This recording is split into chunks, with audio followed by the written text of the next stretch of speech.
Good morning, students. Once again, so we are now finally on the last chapter of our syllabus, household circuits.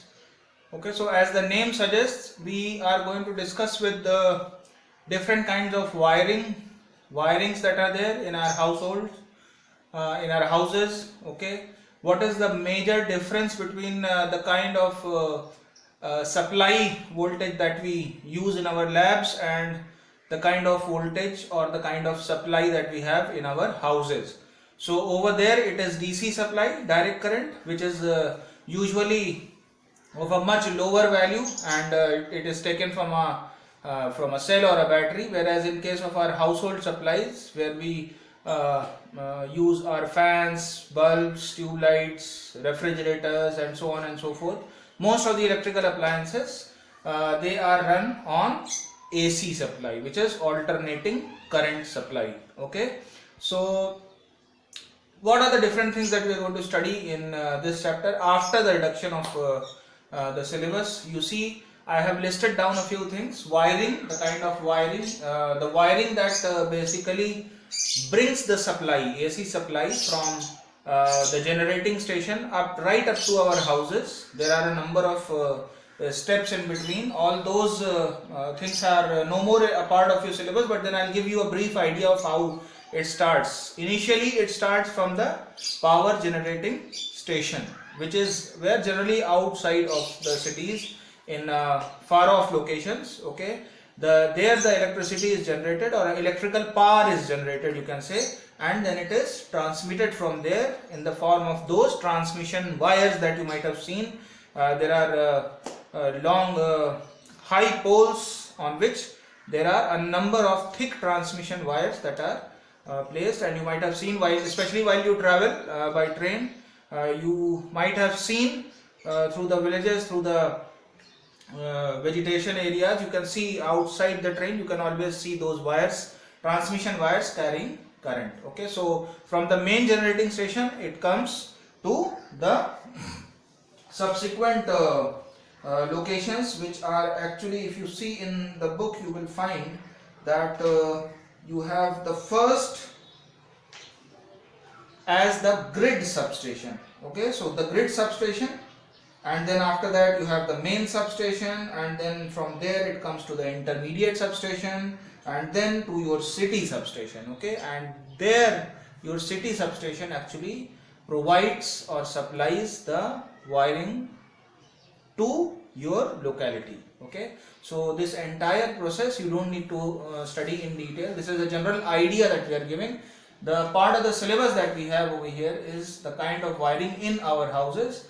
So basically we have the L standing for the live or the phase wire, which carries the current. Okay, so please remember, it is always in terms of three wires that are there. One is the live wire, which stands for L, N is the neutral wire, and E is the earth wire. Okay, so these three wires will always be there, either in front of your eyes or maybe hidden inside the walls. Okay, so depending upon the time when the wiring has taken place in the house, in very old houses you might actually see these wires in front of your eyes, whereas the new model wiring that you have in the newly built houses, there you will not be able to see them separately because they have been built inside the walls. Okay, then you have switches. All right, switches everyone knows. A switch is basically an on-off connection that you can use, on-off type of switch that you can use to operate any electrical appliance that you want to. If you want to switch on the fan, there is a one-way switch that you have, either it is off or on, and then you also have two-way switches. I'll deal with the details of the two-way switches in case of the staircase wiring. Okay, then you obviously have the sockets, plugs. Okay, sockets.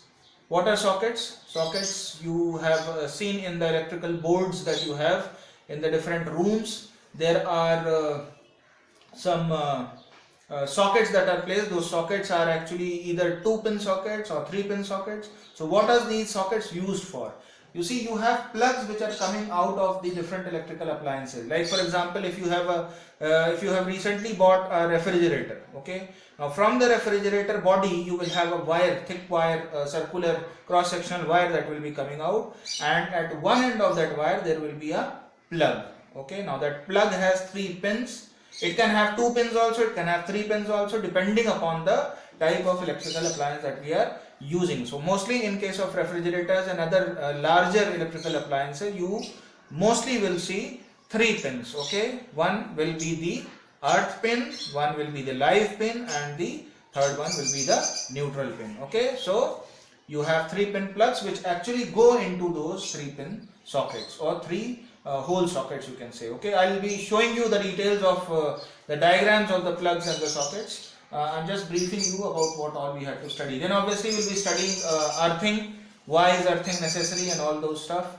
And then we have fuses or MCBs, miniature circuit breakers as we call them. Earlier we used to use the fuses, but now they come in the form of MCBs, miniature circuit breakers, where you actually do not have to change the fuse again and again.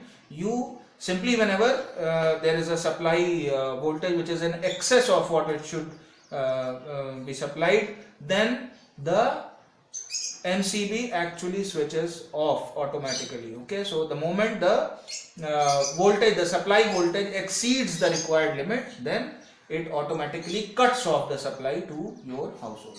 Okay, so fuses, MCBs, details we will study, and then obviously we have in general the lighting circuit and the power circuit. Now lighting circuit basically refers to the simple electrical appliances like a bulb or a tube light, a fan, and so on and so forth. Whereas power circuits involve the circuit for the higher electrical appliances or higher power rated appliances like geysers, ACs, refrigerators, okay, and so on and so forth. So this is a rough idea of what we are going to study. Now before we actually go into the details, I am going to give you a brief idea of how some commonly used symbols are there in our household circuits. So I'll just show you those diagrams. Okay, so here I have drawn some of the commonly used symbols. As you can see, some commonly used symbols used in household wiring. Okay, so let us first start with this second one. There will be a circle drawn with a sinusoidal waveform shape. Okay, this is known as the sinusoidal waveform. Okay, you can see a crest and then a trough. Okay, so this actually denotes an AC supply, which we also call as the AC mains. Okay, so in our household circuits, whatever supply comes, that comes in the form of alternating current supply, and this is the symbol. DC supply, you already know, there is a bigger bar and a smaller bar. Bigger bar with a positive sign and a negative sign with the smaller bar. So this is a DC supply symbol and this is an AC supply symbol.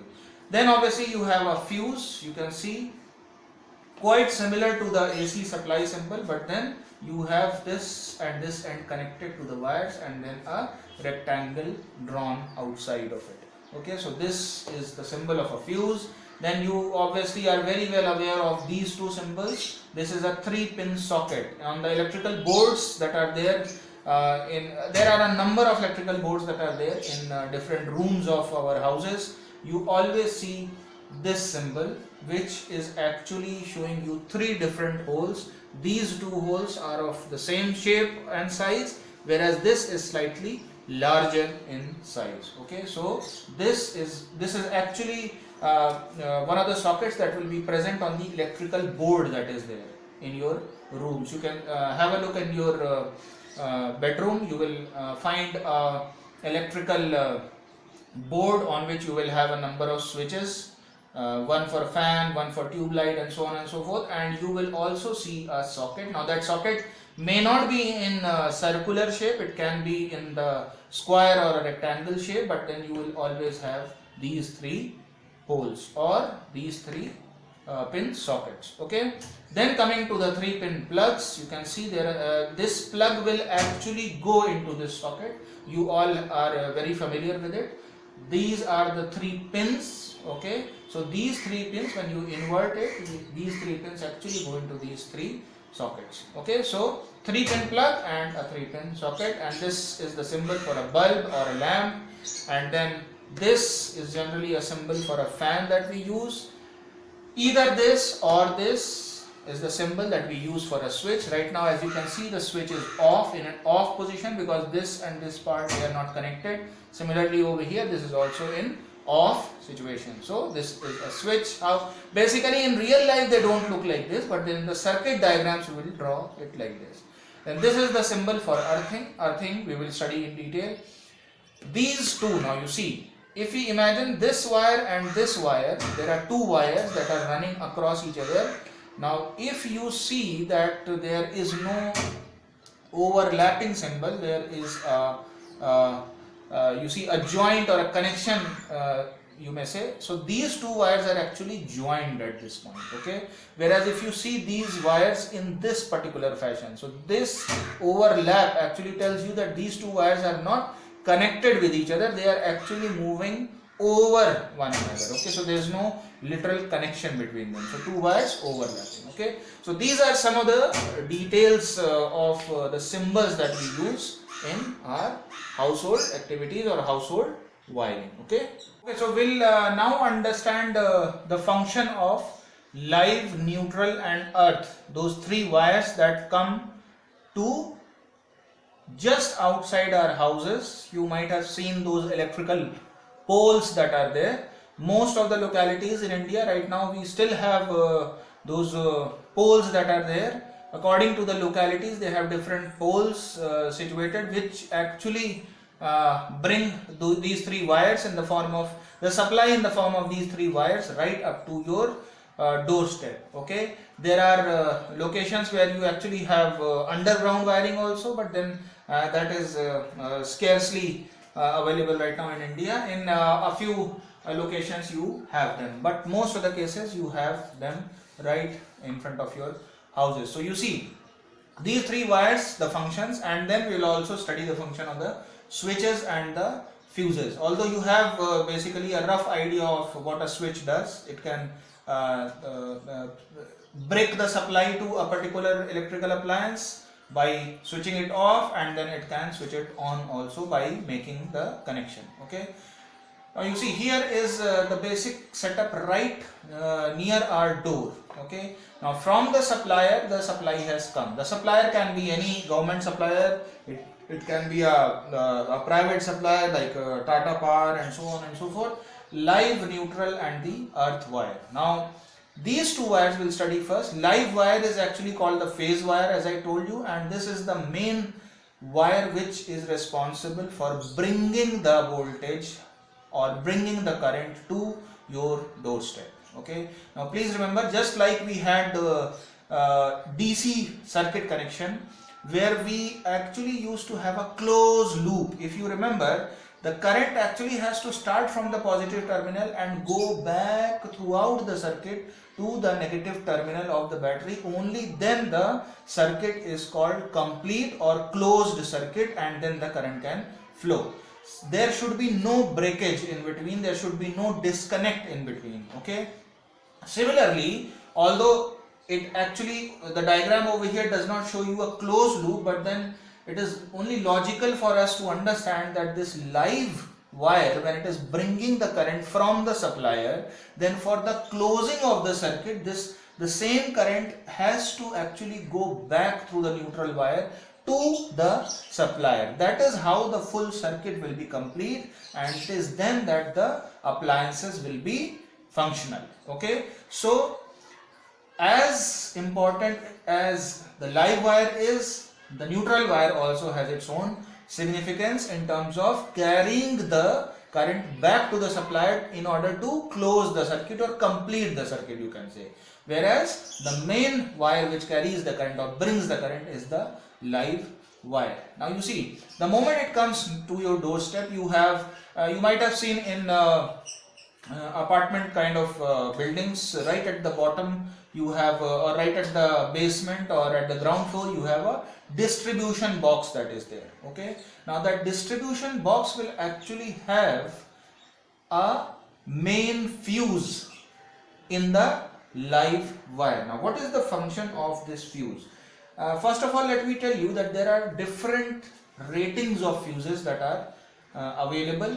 You use a fuse for operating the refrigerator also, you use a fuse for the operating a television, let's say an AC, and so on and so forth. But there has to be a fixed rating, current rating for the fuse to operate. For example, let's say if you want to have a fuse for the working of a lighting circuit, let's say for example, lighting circuit actually requires only 5 amperes of current. Okay, now supposing that because of some fault or the other, there is an excess supply of current. For example, from 5 ampere it suddenly gives you 10 amperes of current. Okay, now that particular appliance which actually only required 5 amperes of current, if it suddenly gets 10 amperes of current, will it be functional? Will it operate? No, it will actually get burnt down. Okay, so in order to protect our appliances, in order to protect different electrical instruments and appliances,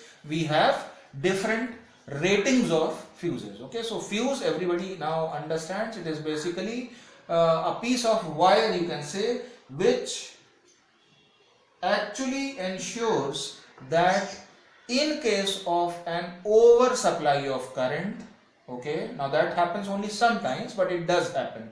Okay, so in case of an oversupply of current, that particular electrical appliance does not get damaged. In place of that appliance getting damaged, the fuse wire gets melted. Okay, how does it melt? Because I already told you in the previous lecture or the last lecture of current electricity, the heating effect of current. If there is much larger current flowing in the wire, then the heating of the wire is also extremely large, and because of that heating, the temperature of the fuse wire exceeds and goes beyond the threshold value, and therefore the fuse wire melts. Okay, the moment it melts, it disconnects the appliance from the supply. Okay, thereby saving your appliances. Okay, so that is the function of the fuse. Now why different ratings of fuse? Because obviously in your houses you have different sorts of appliances. Some require less amount of current, some may require much larger amount of current. For example, again in the previous lecture we had discussed 2 examples where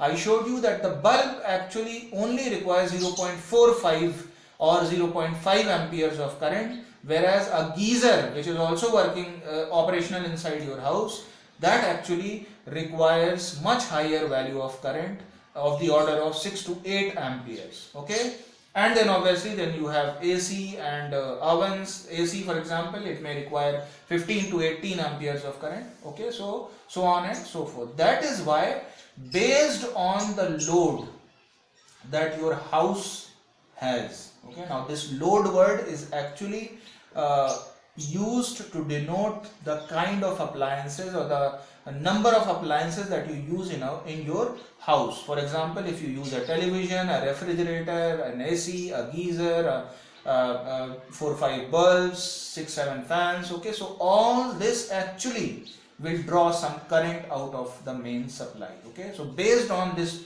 entire combination, the overall load factor is decided upon, and it is that load factor which actually decides what sort of rating of the fuse should be there in the main distribution box. So this distribution box is right next to the gate or next to the apartment building, right at the first floor or the ground floor rather. Okay, so 25 to 30 amperes current is the limit. Okay, let's say for example, if we talk only of a particular value, 30 ampere fuse is there over here. For all fuses, the rating is given in terms of current. Now 30 ampere fuse basically means that up to 30 amperes of current can actually pass through this fuse without the fuse getting melted. Suppose from 30 suddenly you have 40 amperes of current moving. So what will happen? This fuse wire will melt and it will disconnect the entire portion of your household from the main supply, thereby saving your appliances and your money obviously. Okay, so that is the working of the fuse. Now switch, everyone knows the symbol I have already shown you, the symbol of a switch is this. This is in off position, and then you have this in the on position. This is off switch and this is on position of the switch. Okay, now the same thing we will discuss once we actually go into connect the different appliances. Now you see these three wires have actually come inside your house now. So this is the part of the house that you have. Now supposing that there is a room over here and you want to connect a bulb, or let's say a bulb and a 3-pin socket you want to connect. Okay, now for a bulb, what are the things that you will need? Do you only need a bulb to connect? Obviously not. You need a switch also for that bulb, because you don't want the bulb to be on 24 hours all the time. You need to switch it off also during the day. So you need to have a switch, you need to have a bulb, and then you also need to have a fuse. Okay, so how will we connect? Now you see, this is the live wire that is there. Okay, so you will take a connection from here. Okay, now here it crosses, here it crosses the earth wire also, and here the first thing that you will connect will be your fuse. Okay, because remember, you have to save your appliances, so you must always have fuses, individual fuses for all electrical appliances. So this fuse is the fuse for the bulb that you will be connecting. Okay, remember the fuse is always connected in the live wire. Okay, because it is the live wire that actually brings in the supply. So whenever you want to have a disconnection taking place, you want to have it right at the live wire. Okay, this detail we will go into that a little later in detail. Now, so this is the fuse that you have. Obviously the next thing will be switch. You want to switch it on and off. So this is how the switch will be drawn. You can draw a circle over here to show that this is a switch. Okay, now obviously this is in the off position. Okay, so you can write it in the off position, and then obviously what is the symbol for the bulb? The symbol for the bulb, you can draw it like this. Okay, something like this. Okay, so you can, this is your lamp or the bulb. Okay, you can call it the lamp or the bulb. Now the big question is, where does this other end go?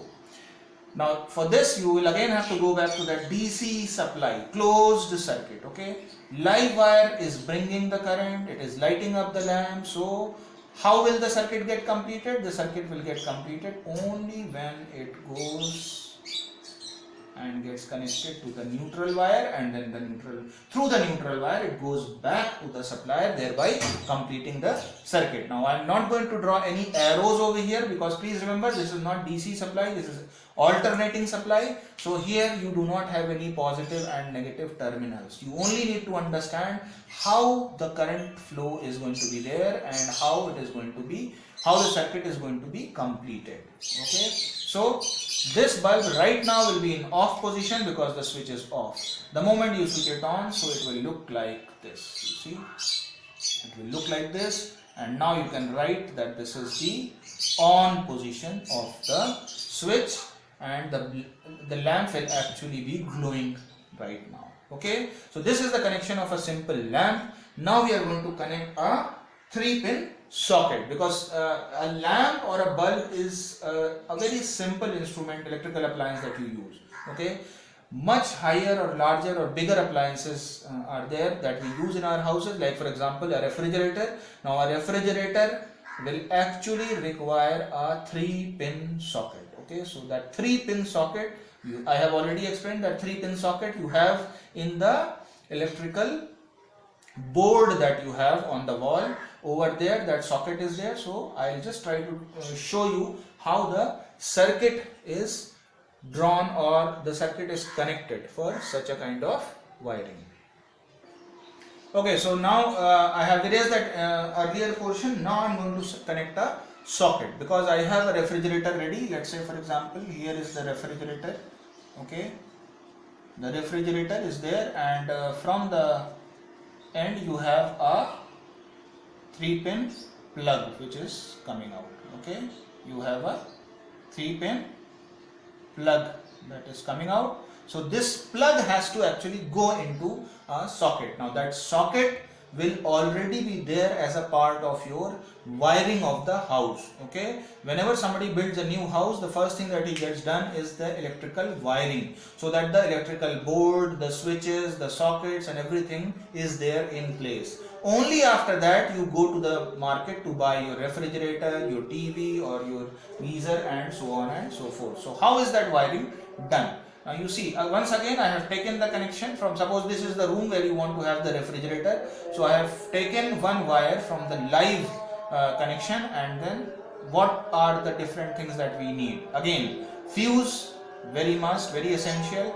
A switch, because obviously again you do not want the refrigerator to be on 24 hours.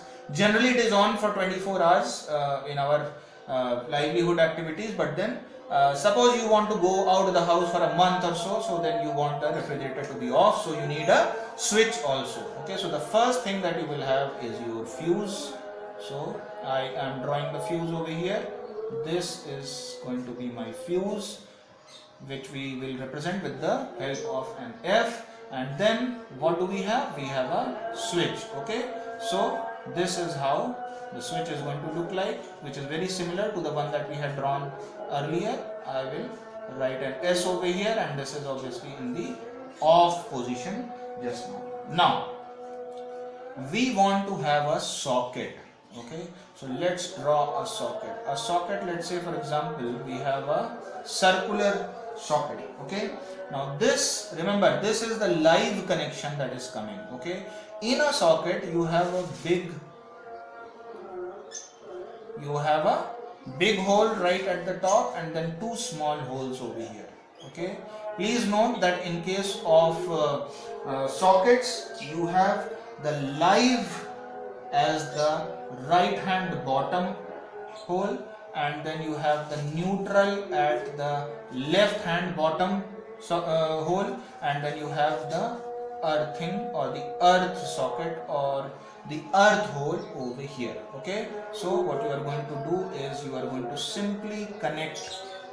Okay, simply connect the wire which is coming through the live connection. You are going to put it into this. Okay, so behind the socket, whenever you might have seen whenever there is a person, electrician who comes, when he opens up the electrical board, behind the board you will see a number of wires. So those wires are actually coming from the live, neutral and the earth. Okay, so the live portion has come into this. Similarly, the neutral portion, it will come out from here, it will go into the neutral, so that the completion of the circuit is there. And obviously, since this is a larger, much higher rated appliance in terms of the refrigerator or the geyser, so you will certainly need to have proper earthing, because in case there is a fault, you will need to have the earth wire take the excess current down to the earth, so that we are all saved. So from the earth wire, this connection actually goes into this third wire, which is the earth wire. Now all these three wires are running across your house in all the rooms and all the different bathroom, bedroom, everywhere. These three wires are running everywhere. So if you want to connect any electrical appliance in any room, you can always take it up from the electrical box that you have, or rather you call it as the electrical board that you have. Okay, so this is a 3-pin socket. Okay, now you have bought the refrigerator has a cable coming out of it, you have put a 3-pin plug. This 3-pin plug will actually be put inside it, you will switch it on, and then the refrigerator will start functioning. Okay, obviously you need to, this is in off position, switch is in off position, so you will need to switch it on. Okay, so this is how the connection is made. Generally for the lighting circuit, for the smaller appliances like bulbs and all, earthing is generally not used, but then for the higher rated appliances like refrigerator, geysers, ACs, the earth wire is the must. The earth connection is extremely necessary. Okay, because you might have seen in the normal lamps and all, you only see 2-pin plugs. Okay, there the earth wire is not that essential, because the current being drawn by, just now in the previous lecture we had seen that if there is a bulb you see the bulb actually drew a current of 0.45 ampere only, whereas a geyser will draw a very high current of 6 amperes. Okay, so where do you think you need the earth wire? Really, you actually need the earth wire in this one. Okay, you really need the earth wire in a 15 ampere connection. Okay, so these this actually is known as the power circuit.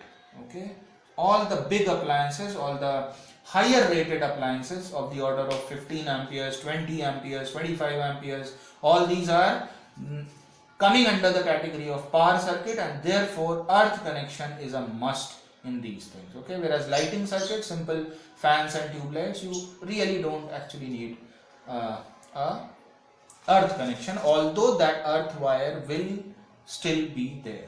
Okay, so this is as far as the connection of this is concerned. Now one more thing that I want to tell you is I just want to draw this a little more in detail.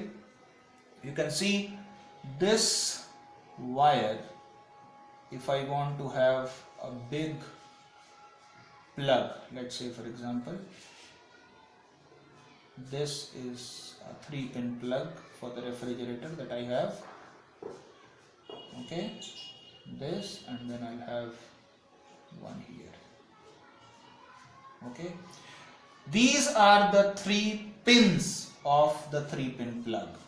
The pins go into these holes or the socket. This is the socket, this is the plug. So the plug will go into the socket, switch it on, and the refrigerator glows. Now you see, the live has to go into live. So if in the socket, in the 3-pin socket, you have the live on the right side, so in the plug you need to have the live on the left side. So this pin has to be the live pin, this pin has to be the neutral, and this obviously is the earth pin. You see, because right now you are looking at the plug in this fashion. It does not go into the socket in this fashion. You actually have to turn it like this and then it goes. So the moment you will turn it like this neutral will come to the left side. So neutral will go into neutral, live will go into live, and the earth will go into earth. Okay, this is extremely essential for you to understand, because you need to have the neutral going into the neutral and the live going into the live. Okay, so remember, whether it is a circular 3-pin socket or a square 3-pin socket, you can have these shapes also. You might have already seen this. Okay, so this is also a 3-pin socket. The only thing is it is in the form of a square. Okay, then you have circular 3-pin plugs. You can have rectangular 3-pin plugs, square 3-pin plugs. Okay, the only thing is, in case of plugs, please remember, neutral is to the right end, the live is to the left hand, whereas in case of sockets, the live is to the right and the neutral is to the left. Okay. Okay, now one more thing that I want to discuss in this lecture is the principle of operation of a fuse. Just now we discussed the function of a live wire, neutral wire, earth wire. Obviously we will study in detail, much more detail, when we study earthing. Then we studied fuse wire, fuse basically, what is the function of a fuse, what are the different ratings of the fuse, why do we use a fuse. The principle of operation, the principle on which a fuse works is because you see, when we studied fuse, we studied the rating of the fuse in terms of current that it can withhold, okay, the current that it can allow. Okay, so the heating effect of current, which we studied in the previous lecture, in the previous chapter, if you remember, any current that is flowing through a wire causes heating, and it is that heating which increases the temperature of the wire, thereby causing the wire to melt also. Okay, so a fuse works on the principle of heating effect of current. Okay, and the different ratings, there are different rating fuses that are available in the market based on what is the appliance that you want the fuse for. Okay, there are different appliances, and according to the appliances you have to buy the fuse. For example, if you want to run an AC, you cannot have a fuse of 5 ampere rating, because the moment the current exceeds 5 ampere, that fuse is going to blow off. Okay, the moment the current exceeds beyond 5 amperes, the fuse will melt. Okay, whereas the AC actually cannot operate unless it has a very large current drop of the order of 20 amperes, 15 amperes, 18 amperes. Okay, so that means either the AC will not work or you need to change the fuse. Okay, so based on the appliance that you want to run, you have to have different fuses. Okay, so these are some of the ratings that I have listed: 5 amperes, 6 amperes, 9 amperes, 15, 20, 25 and so on. The lower current ratings are these ones, the higher current ratings are these ones, based on what you want to run. Okay, then the last thing, material of a fuse. What is a fuse wire made of? Okay, can it be made of a simple copper wire or an aluminum wire? No. Why? Because you see, what is the essential working of a fuse? Why does a fuse stop the excess current from going to your appliance? It saves your appliance. Remember, fuse saves your appliance by sacrificing itself. Okay, it melts itself, thereby saving your appliance. Okay, so why will a wire melt? Obviously, when the temperature of that wire has reached its melting point. Okay, so the essential criteria should be, for the material of a wire, it should be low melting point. That wire should have a low melting point. So obviously you cannot use a copper and an aluminum wire, because copper and an aluminum wire has a melting point of the order above 1000 degrees centigrade. Okay, so the temperature has to reach beyond 1000 for that copper wire to melt. Okay, in that meantime your appliance will be burnt down. Okay, the fuse will still be intact. So you cannot have copper or aluminum wire, therefore you need to have an alloy of lead and tin. And if you read the book, you will find that this particular alloy of lead and tin has the melting point of the order of 250 degrees centigrade somewhere. Okay, 250 degrees centigrade. And the moment this temperature is reached, the fuse wire melts, thereby saving your appliance. Okay, the next essential criteria is high resistance. Why? Because it is high resistance only that actually causes the excessive heating to take place and the fuse wire to melt. You actually want the fuse wire to melt. You do not want the fuse wire to continue operating even when there is a large amount of current. Okay, so these are the essential criteria for selection of the material of a fuse. Okay, remaining details we'll study in the next lecture. Okay, thank you.